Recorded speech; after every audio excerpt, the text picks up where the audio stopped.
talk about Hogak being one of the most broken decks of all time, BBD very content to be sleeving up Urza's. And you can see why. Like I said, win rates have been there for this deck. And there you see, against Hogak, turn 1 Grafdigger's Cage. The ideal start from BBD. Got to be pleased to see that one in the opener. Yeah, you get to play a lot of these hate cards. He's got a couple Nile Spell Bombs. He's got the Grafdigger's Cage. And you can tutor them up pretty quick in these decks. Yeah, I'll also point out BBD on a bit of a mulligan here. Looks like 5 cards was the starting hand. But coming into day 2, you start getting in the place where you probably have a pretty good idea what your opponents are playing. And it wouldn't surprise me at all if BBD was mulliganing aggressively to find some hate in this Hogak matchup. Definitely. So here we see Faithless Looting by Nikolich. Going to be looking for some kind of out to this Grafdigger's Cage. As far as main deck outs go, we have an Assassin's Trophy, just a one of in Nikolich's deck. The plan is probably assemble some type of anemic beatdown. And it may be enough. BBD, like we said, card light right now. If Nikolich can quickly get on the board in the next few turns, he'll have a shot at playing through the hate. Just debating discards now for Faithless Looting. Yeah, we've seen the Hogak deck have the quote-unquote anemic beatdown plan many times. It's funny because even the anemic beatdown plan is a fine plan with the deck sometimes, especially against an opponent that's so card light. You know, a lot of the 1-drops have 2 power. Right. The 2-drop has 2 power. You end up with Vengevine, which has haste. You know, you can get after an opponent that has a clunky start. Yeah, anemic beatdown plan is almost unfair because we used to use that to describe Dredge a lot of times. And in that case, it was playing a 3-mana 1/2 flyer or a 2-mana 1/1 flyers, and that was your beatdown plan. Here, you have a bunch of 1-mana 2/1s, 2-mana 2/1s, and like you said, Vengevine, a hasty 4/3 for 4 mana. Those aren't completely unacceptable rates. You can get by on that, even in the modern format. And here you see Gravecrawler, Dryad Arbor, looking to get on the battlefield and make some attacks. BBD, a pretty slow second turn, just played a Fetch Land and Chromatic Star. Yeah, BBD's going to be in that range real quick here where he can use the Inventor's Fair, tutor up a bridge. Oh, already has the bridge. Doesn't even have to. Yep. Never mind, just has the bridge. And so now he can just hide. As long as his opponent doesn't find the Assassin's Trophy, he can just hide under this bridge, hide behind the cage, and he's going to be just fine. Yeah, I'll tell you this. If BBD can find second bridge, it's basically a hard lock. With only the 1 Assassin's Trophy, Nikolich will have too many things he has to answer. Right now, the priority has moved away from answering Grafdigger's Cage with the 1 of Assassin's Trophy and has moved to answering Ensnaring Bridge. Yep. It means the graveyard's just not going to be in play for this entire game. Here comes Hogak. One of the nice things about Hogak, Grafdigger's Cage, doesn't always shut it down. Can be cast from hand, of course, but not an answer for that Ensnaring Bridge yet. Can Nikolich find one before BBD gets all of the pieces online? As you mentioned, Inventor's Fair eventually going to go off, get the piece BBD needs to completely cement this game. Ticking time bomb, to be sure. Yeah, like you said, the second Ensnaring Bridge just locks this game out. I don't know how well BBD knows his opponent's list, but you know, the idea of the opponent finding an answer for 1 bridge is already difficult. Finding an answer for 2 bridges just seems nigh impossible. I agree. And I expect BBD to recognize that. So an impressive battlefield on Nikolich's part. Completely negated by BBD's side. And of course, BBD going to be gaining life from that Inventor's Fair. Keeping his life total nice and healthy. Got to crack Chromatic Star here. Take a draw off the top. Here's Nile Spellbomb. Graveyard's not a factor today. Yeah, he's getting them from all angles here. And you see why this deck has still found some success in this metagame. Profitably playing main deck Graveyard Hate. A lot of decks can do it. Few decks can do so without affecting their own effectiveness. And I think Urza falls in that category, very safely grabbing these hate cards. Have a result from our standard games. We have Shaheen Soorani taking down Jonathan Rosum's Bant Ramp in the first game, 1-0 in Soorani's favor right now. All right, so it's pretty doubtful that Brian makes a mistake here, but the Carrion Feeder is one of the few cards that can be worrisome if Brian makes a mistake. I mean, this game is I'm calling this one. This one's over, but if Brian was at a lower life total, the Carrion Feeder could potentially sneak under the Ensnaring Bridge if BBD gets jammed up with a card in his hand, right? Eat the whole team, and then pump to kill the opponent. Yeah, it's pretty unlikely, given how much mana BBD has at this point, that he will get stuck with a card in hand. Yeah, like I said, this game is over, but that's just one of the things that I think about when I look at these games. Mm-hmm. Yeah, that's how you see them slip away, for sure. As we expected, though, no cards in BBD's hand as he moves to this game. Nikolich going to cast Shriekhorn. Maybe he'll mill his opponent out. That's the plan now. I wouldn't do that. Not a whole lot of effectiveness to be found in his own graveyard at this point. Unlikely that comes into play. I was going to mention Nikolich with 3 Lotleth Trolls in his deck, and that card actually lines up pretty well against Ensnaring Bridge in a lot of scenarios. If they're unable to go Hellbent, it represents more damage than you would typically expect. Same with Carrion Feeder, like you mentioned. But with the pure Hellbent Ensnaring Bridge, that's a problem. Nothing small enough to get below that. I actually kind of like this little interaction we're seeing here. BBD wanted to search with the Inventor's Fair. Nikolich responds by milling him. BBD only has 2 Ensnaring Bridges in his deck. So if you say, I can't ever beat a second Ensnaring Bridge, hopefully I just mill it off the deck here. Yeah, did not. Did not. And we'll see if that's what BBD wants to go. Just pick up the second Ensnaring Bridge. Yep, absolutely. Quickly pulls that one out of the deck. Yep, just put the opponent in the hard lock here. And we'll have to see if Nikolich wants to concede to that or wants to keep this farce going for a while. If he's going to make us sit through this for another 8 or 10 turns. I guess this is a potential turn where an attack could happen. It's not going to. BBD does draw the 1 mana spell. It's in the form of Pithing Needle. Nikolich thinking about responding to that. Doesn't want to lose access to that Verdant Catacombs. Is going to fetch.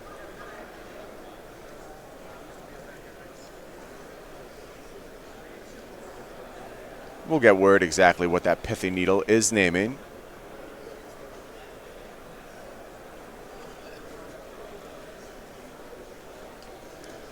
BBD says, what you got?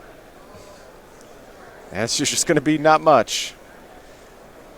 Oh, yeah. Sweet mercy. And that is going to do it. Nikolich is going to scoop them up. Thank you, Ben. Thank you. We truly appreciate your judicious scooping in that scenario, recognizing when you were just beat. We're going to go to sideboards now, and this gets much more interesting, I believe, in the post-board man, it gets games. So much more interesting. We're going to start over on BBD's side, where you see 2 Plague Engineer, 2 Fatal Push, 2 Ceremonious Rejection, 2 Wear Tear, 2 Tezzeret, Agent of Bolus, 2 Thoughtseize, 3 Leyline of the Void. I think we know where we start in this matchup, Leyline of the Void, of course. Yeah, of course the Leyline is the easiest place to start here. What about beyond that? And beyond that, I like the Plague Engineers in this matchup. If you think the opponent's going to side out all of his creature removal for Artifact and Enchantment hate, which is the most likely scenario, the Plague Engineer can come down and just jam up the zombies and really be effective in these types of games. Yeah, I agree with you. I've been impressed by Plague Engineer's effectiveness in this matchup, actually. Why don't we go to the sideboard for Nikolich? There you see 4 Force of Vigor. This has become kind of the default mode of anti-hate card, and It was a big upgrade for the deck when people got away from Nature's Claim and moved to Force of Vigor en masse. We see that. We see 2 Assassin's Trophy, another way to navigate those Leyline of the Voids. 4 Collective Brutality. I love that change, too. A lot of really smart innovations going on in the sideboard of Hogak still. Only 1 Thoughtseize, and finally 4 Leyline of the Void. What are you going to do if you're on Nikolich's side? So the 4 Force of Vigors are the easy addition here. We've seen decks go from 2 of these to 3 of these, and now a lot of players are just playing 4. It is so good, especially all the decks that play artifacts always have multiple targets for this thing. You're not losing card advantage by doing this. It's just just free removal. Right. You know, against decks that only have Leyline against you, it's still fine to be doing this because you have to execute your game plan. So definitely the Force of Vigors. I like the Assassin's Trophy. It's just such a versatile card. It hits everything you would want to hit. Beyond that, I don't think I'd bring in Leyline of the Void. I don't think I want to be trying to turn off my opponent's combo that way. I think you're just, at that point, you might be diluting your own deck too much. You're bringing in too many cards. Yeah, I agree with you there, Craig. I'm just looking to get these Force in my deck, get the Assassin's Trophy in my deck, basically get some Vindicates against BBD's very heavily artifact-based strategy. Well, if you're looking for the hottest tech, the sideboard moves to make, if you wanted to know that Force of Vigor was the future of Hogak, good place to stay abreast. You go over to the SCG newsletter. You'll get it right in your inbox on a weekly basis. Some of the greatest hits from our articles. Usually we'd pop up my smiling face right now. I'm sure it's coming any second now. And any moment you're gonna see this beautiful SCG newsletter just floating across. There it is. Look at that. Dang. I was just chilling in the side, waiting to tell you how Living End is back from the dead is a point I really needed to wrap my head around before I could spew that in your face. When is that picture from? That picture is my GP Atlantic City top 8 picture. All right. When was that? You look younger in that picture. I was definitely younger. I mean, that's a necessity with a picture in general. Well, correct? yeah. Like, that's how they work. But that particular picture, I believe that's 2015. Okay, not that long ago. Not that long ago. Oh, I've aged terribly. I'm on the verge of death, basically. But, yeah, only going back about 4 years there. Yeah, were you in there, like, was this a hipster phase for you? No, I just have my glasses on. I mean, sometimes I wear my glasses when I do coverage. Well, this is more beard than I generally see you with. A little bit longer beard, I guess. Yeah. No, I was actually practicing law at this point. I was in my big law firm job. So you had to already mature out of the hipster phase. I guess so, yeah. Like, I think that's a requirement of the law firms. Right. As soon as you walk in the door, they shave your handlebar mustache. And they're like, this isn't going to fly here, son. Back to the SCG newsletter, though. You can get highlights from our best articles, upcoming SCG tour dates, locations, learn about those IQs going to be near you, and also SCG game nights. And as we mentioned, completely free. Go to go.starcitygames.com/newsletter. You can check that one out.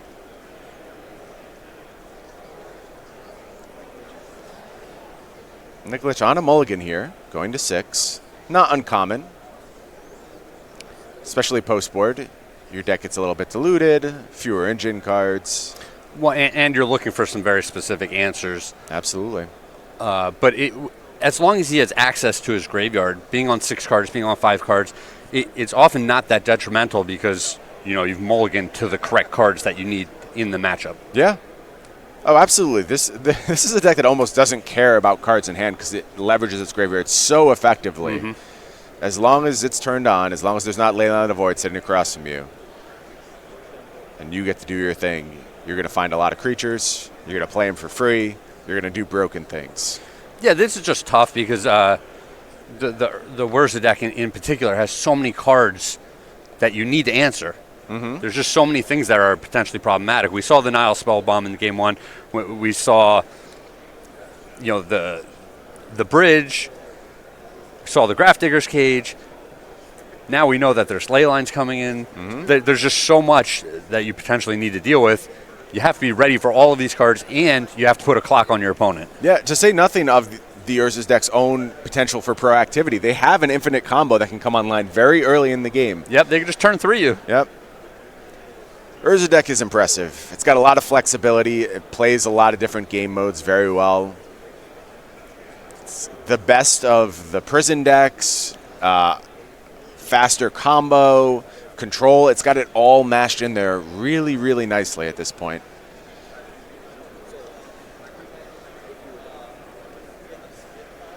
It's going to be interesting, too, because this deck has found success in the face of a metagame where the best deck is playing 4 Force of Vigors. What does that mean for the future of Urza? Like, how much harder can you really go against a deck like this? Well, we're in a metagame right now where we don't see a lot of collector oofs. Sure. We don't see a lot of main deck artifact destruction. Right. I mean, there are cards, Shattering Spree and Shatterstorm, and there are sideboard cards, Ancient Grudge, that just aren't part of the metagame right now because you need so many cards in your deck for Hogak. Right. And Hogak is the deck that's just weighing down the format and preventing you from battling other decks right now. So that's the way that I look at it.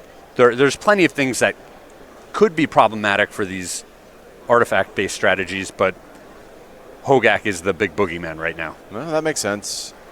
It's eating up a lot of those sideboard slots, to be sure. I think we are safely at the stage where your sideboard starts with 6 to 8 anti-Hogak cards. Meanwhile, we have our first result over from the Legacy side. Depth's Master, David Long, up a game against Pete Ingram. Depths versus 4-color Delver. Depths is another deck I think has improved quite a bit. Yep, little Elvish Reclaimer action. Yeah, that card's the real deal. When's the last time you saw a Stony Silence in a sideboard? It's been a minute. It's been a minute. Well, no Leyline on turn 1 for BBD. Stitcher Supplier is the play from Nikolich. Pretty happy to see that one on turn 1. With no Leyline, you have to assume BBD has something else here. Looks like just Astrolabe. Yeah, I would think BBD's hand is, good to quite good if he's not opening on turn 1 Leyline or turn 1 Cage, turn 1 Spellbomb. That would be my expectation as well. Although you could still have some of these cards, potentially deploy a couple more artifacts with a Mox Opal.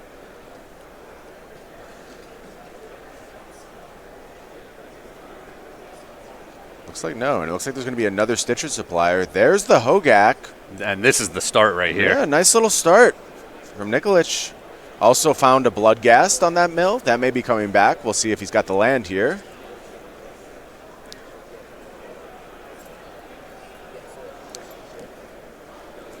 Yeah, land or fetch land is the dream here. Well, it looks like we do have a Blood Crypt. That's going to trigger that Bloodghast. And when I see dream, depending on which side you're on, Right. maybe it's the nightmare, right? Right. You have to assume Nikolich is just going to give up the graveyard here. Oh, can retain the Faithless Looting if he chooses. Yeah, that's interesting. Is going to keep the Faithless Looting access. Yeah, and I think the looting has more value than Second Hogak. a Hogak in your grip. Yeah. Yeah, I think you assume if BBD had Grafdigger's Cage, probably would have played it on turn 1.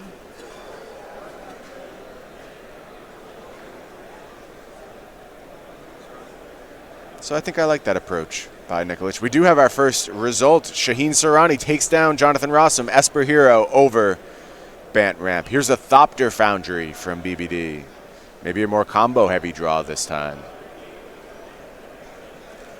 Already facing a fearsome force on the other side of the battlefield.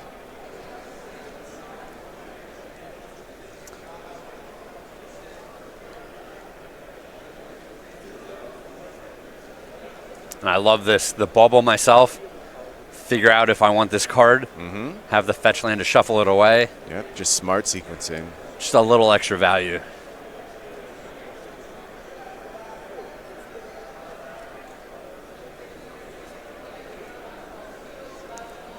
Gonna grab Snow-Covered Mountain, one of Craig's favorite basic lands. Well, at least this deck's playing the Astrolabe. Like, it's got to have the snow-covered lands. It actually needs them in this instance. Yes.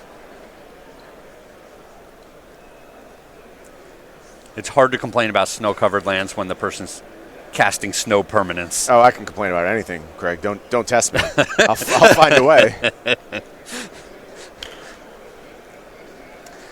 So the turn passes back to Ben here with a sizable battlefield. Here comes an attack for 12 on turn 3. BBD wants to slow down some of the damage here. He's going to cash in that Mox Opal to the Thopter Foundry, make a Thopter, gain a life, probably make a block here on the Bloodghast. Yep, that's going to hit the bin. Still going to take 10 damage.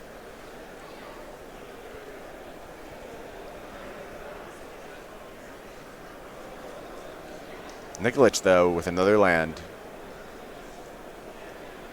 Able to bring back that Bloodghast. Gets down to a little Faithless Looting action. And I'm a little surprised to see the Mox cashed in there. It's just one of the few ways that BBD can keep up with the explosiveness of the other deck.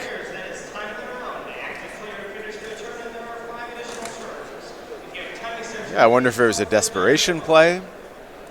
Just thinking this is the way I get 2 more turns as opposed to 1 more turn. It looks like he has another copy in his hand, so that's another reason it would make sense. Yeah, okay.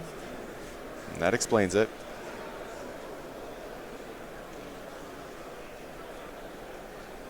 A second copy of Thopter Foundry. Generally, that's not as good as the first one. But it will be enough to hopefully, barring Vengevine shenanigans, keep BBD alive through this turn. Looks like Assassin's Trophy rolled up in Nikolich's hand. It's a smart one to have access to. Yeah, and it looks like when you've got the turn 2 Hogak, you got the Assassin's Trophy rolled up in the grip, you have a good time, right? Yeah, absolutely. Here comes the attack from Nikolich. BBD tapping a little mana here.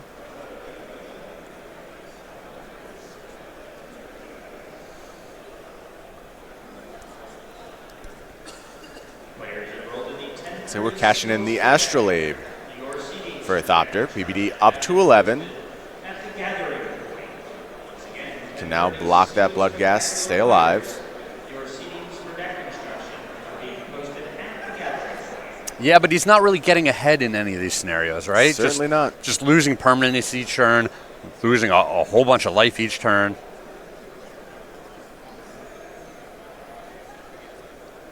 Looks like BBD is debating making a second Thopter here.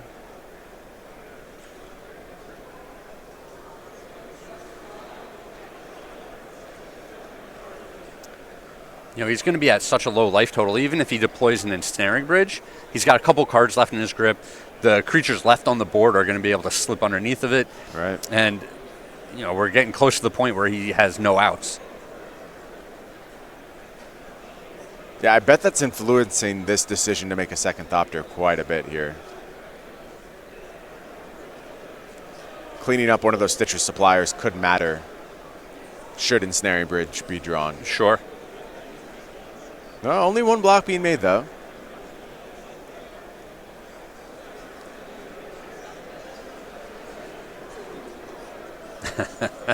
Get that Thopter out of here. Swapping in a Nick Miller instead. Looking good, Nick. Another Stitcher supplier from Nikolich finds Vengevine Hogak. Not bad. BBD really put to the test on this turn. Going to need to find something quite good here. Gains a life from that Inventor's Fair.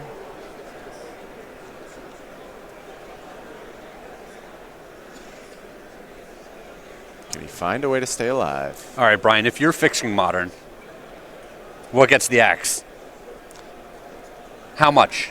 A lot. A lot? A lot. You're going to remake the whole landscape. If I don't have to consider reality, like this is a scenario where you've given me unlimited power to redo things. Yeah, you want the format to be good. You're not worried about the externalities. I think the goal of a turn 4, a fundamental turn 4 format was a noble one. Mm-hmm. I think we've fallen so far from that to get back to it would require some very drastic steps. Well, it's right. Like, to me, Hogak is still, you know, it's kind of a turn 4 deck, right? Like, it does not kill you on turn 2 or 3. It has to attack a couple times. I think it masquerades as a turn 4 deck. That's the problem. It's just so far ahead on the second turn. Right. I mean, the game may not end till turn 4, but it was over on turn 2, essentially. Yep. When you're playing against Hogak. And this game's over. Hogak evens up the match 1 game apiece. BBD unable to find anything really there. A surprising keep on 7, I think, but maybe just relying on the fact that if his deck has lands and spells, it churns. It sees a lot more cards. And I think under those circumstances, if you have a functional hand, you're very inclined to keep a lot of the time. Yeah, we did see double chrome Mox, so he had the Mox Opal. Moxie, thank you. Double Mox Opal. He had the mana to do kind of whatever he wanted. Right. He had the Astrolabe to cycle a card. He had the Bauble to cycle for a new card. So in this way, his hand looked good. Mm-hmm. It just seemed like he didn't draw into anything that was effective at combating what his opponent was doing. Exactly. And that's a tough question, right? Like, do I keep this hand that looks pretty good, that could draw into something good, or do I mulligan for the specific things that I need in this matchup? Well, I think it's amplified for BBD's deck, which is very much an engine deck. You want to put all these pieces together. Yep. You kind of need a critical mass. So it's more incentivized to avoid mulligans than much of the modern format. Sure, yeah. He started with a lot of the engine. Mm-hmm. Just ran out of gas. But you didn't give me your short list. Okay, back to your question about modern. There's kind of two ways I would approach this problem. One is blow it up. And I actually don't believe this is at all realistic because there's too much investment in modern. Like, you can't just negate players' investment, and you have to be respectful of what players enjoy about modern and the money they've put into it. So I'm not actually proposing this is the solution. I'm just saying, like, you give me this infinite power, this magic wand where I could somehow make players not sad that half their collection is now worthless. So you're telling everyone fire up their Twitter account. Right. Ready to just hit you with both barrels here. Absolutely. Yeah, all right, let's see this. But I would ban a whole host of cards. I would ban most of the fast mana. So Mox Opal would be gone. Simian Spirit Guide would be gone. Hogak would be gone just on raw power level. It doesn't make any sense to keep that card around. Do you call Manamorphose? Manamorphose would go. This absolutely. Qualifies as fast mana? Yeah, okay. Absolutely. Faithless Looting would go. It's just too powerful for the format. Ancient Stirrings is probably gone. It leads to too much consistency. Those decks do their thing too often. Okay. Gristlebrand's definitely gone. That card has never done anything reasonable in its entire existence. It just enables basically instant kills with things like Neoform. It's just a creature. You would think so. So that's my starting point. I like that list. Beyond that, though, I would basically have a flat policy that if a deck proves viable, and I would also put Pure Steel Paladin on that list too. Just because if you're slowing the format down, like, my goal is to get decks that can win on turn 2 out of the format. I know this is a deck that is at least reasonable that you can play. You're taking Mox Opal out, which hurts that deck a lot. It does, but I would just do it anyway. Okay. I would just do it anyway because, like, again, what good can come from that card? It's just going to either enable a turn 2 or a turn 3 kill or do nothing. And after making that initial set of cuts, I would basically say anything else that plays at this pace will be getting the ban. It may make it for a tournament, and I think that's fun. There's a lot of incentive to explore, and, like, can I get in under the radar right now and steal this one tournament with my absolutely broken turn 2 deck? But once nobody has to account for that, the format can slow down a little bit, congeal around more of a standard style of gameplay that we typically see. Sure, still very powerful strategies. Absolutely. Still the greatest hits of Magic, which I think is, like, the ideal usage for Modern. But the entire format won't be condensed into the first 2 or 3 turns. Correct. I'm on board for a lot of what you said there. But it's not realistic. Like, you have to concede that point. There's no way you can scrap this incredibly successful, incredibly popular, at oftentimes incredibly fun format. Like, people like doing this stuff, and there's no reason to take away what a whole host of people really enjoy.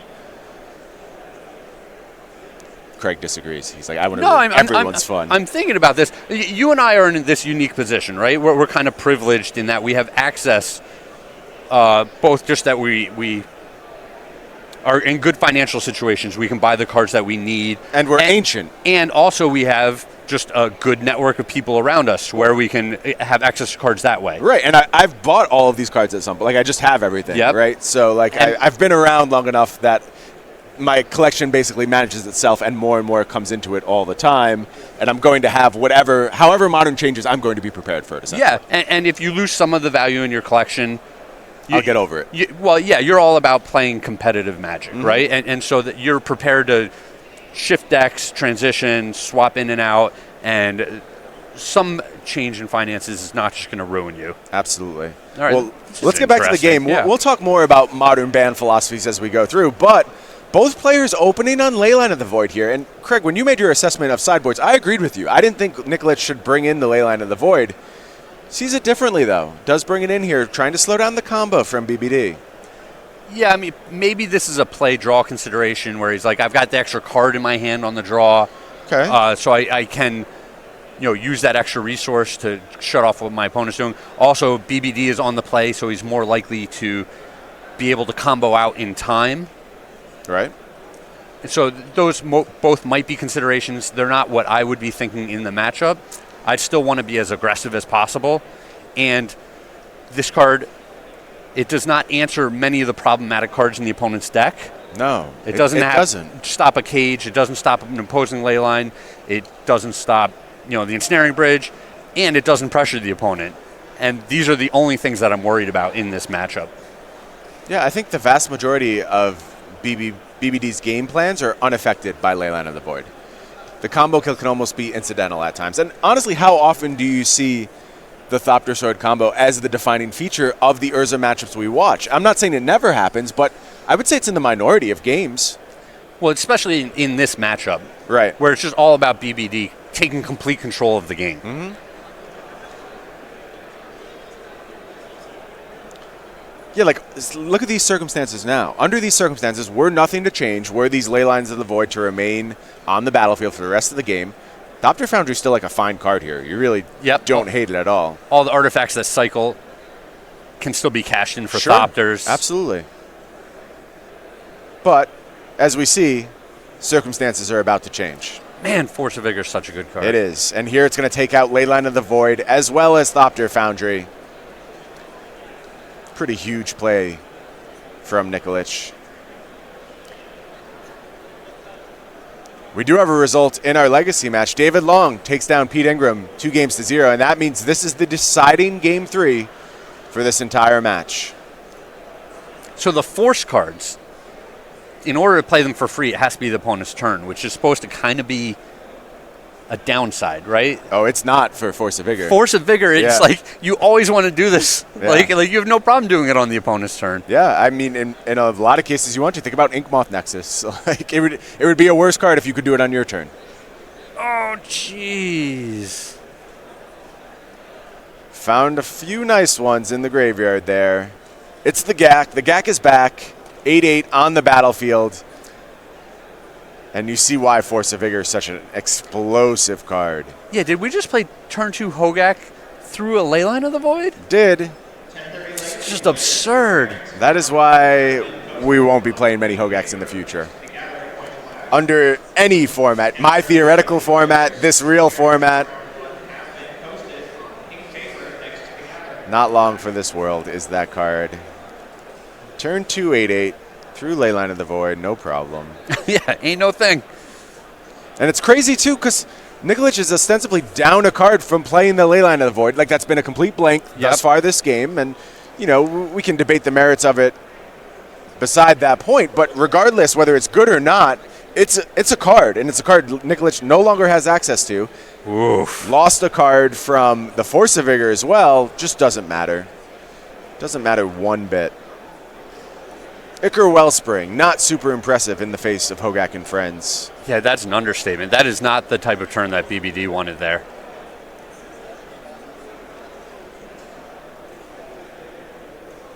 Oh, jeez. Do we have another 1-drop? Of course we do. Oh, of course we do. He had multiple. He's asking his teammates. Yep. It's carrion feeder time. Here come the beats, and I wonder if it's just bridge or bust. And actually, probably bridge doesn't matter, having found that carrion feeder. Yeah, yep, it can sneak in under the bridge. I mean, BBD still has a lot of cards in this grip. Be pretty hard for him to play all 3 in his hand and the 4th that he draws. Well, here's an attack for 15 on turn 3 through a ley line. So I'm sure that's fine. This isn't a problem. No, that's acceptable. This is fine. BBD takes a draw. I think you got gacked, kid. That's just how it goes sometimes. Yeah.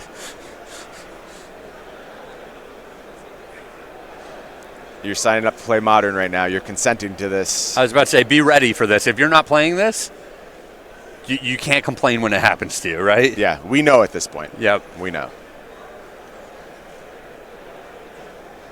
Well, BBD at least having a think here. Teammates seem less interested than BBD is. How often do you use those tells when you're playing a match and the teammates get up and walk away? Yeah, they just have left the table. Yeah, you're just like, all right. I guess packing his bag up there. I guess I don't have to play around that XYZ card anymore. Well, here's another Wellspring. I'm not sure what that could have revealed. And, in fact, BBD is going to extend the hand, and that means Ben Nikolich and the team of David Long, Jonathan Rosum, and Ben going to take down Ingram, BBD, and Soorani 9-1 for Dave Long, Ben, and Rosum after losing